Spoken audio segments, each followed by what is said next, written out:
Give me your tired, your poor, your huddled masses yearning to breathe free, the wretched refuse of your teeming shore. Send these, the homeless, tempest-tossed to me.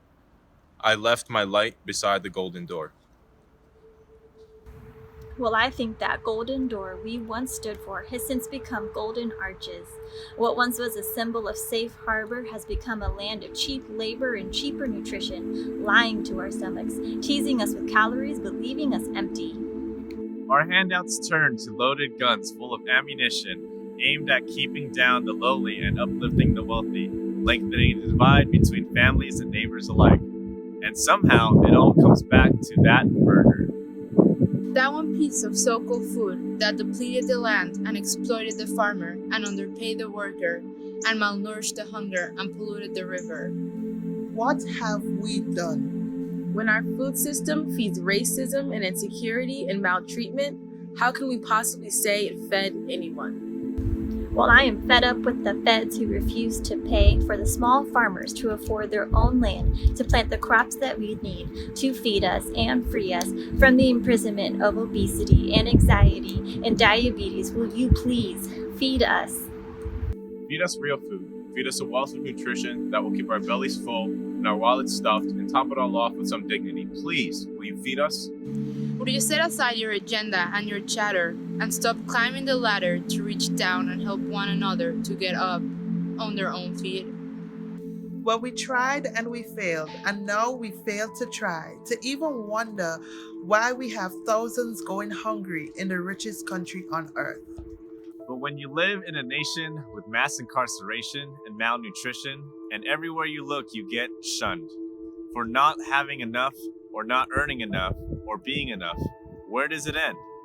We're also concerned with who deserves what and in what form, and asking what they're good for, that we let them starve while we decide who's holy enough to help out. Maybe this all seems so serious.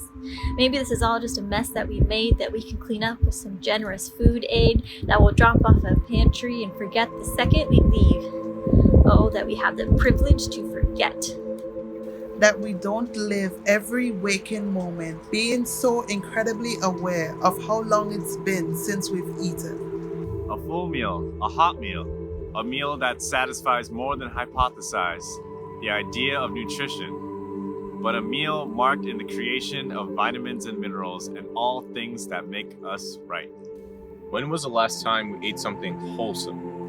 When people leave us feeling as empty as the calories in that Big Mac, we can wonder if we will ever be enough to be considered more than just the working poor. Well, we are the working poor, but what are we working for if our money goes nowhere and our food never lasts and we can't afford the gas to get to the job that doesn't pay enough? No matter how many hours we give, we can't afford what it costs to live. The cost of living. We throw these terms around so easily, but what do they really mean? Like, what does it really cost to live? Is it really just the amount that I pay for the place that I stay, and the food that I eat, and the light by which I see? Listen, can you hear us struggling beneath the weight of your oppression? Or are we muffled by the sounds of your capitalism? Can you hear the sound of us going hungry? Can you hear our cupboards emptying? Our grocery stores echoing. Bottles clinking. Chip bags crinkling. Burgers slopping. Sodas fizzing. Politicians pleading. Prescriptions opening. Heart stopping.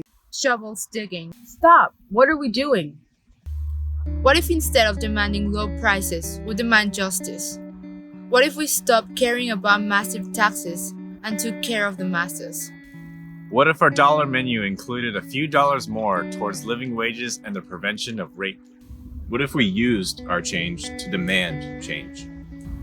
If we could all stop thinking about me and instead think about the collective we, then maybe collectively we could all become free to finally see each other, to put ourselves in your perspective, and maybe along the way learn a few lessons about humility and generosity and what it means to truly feed.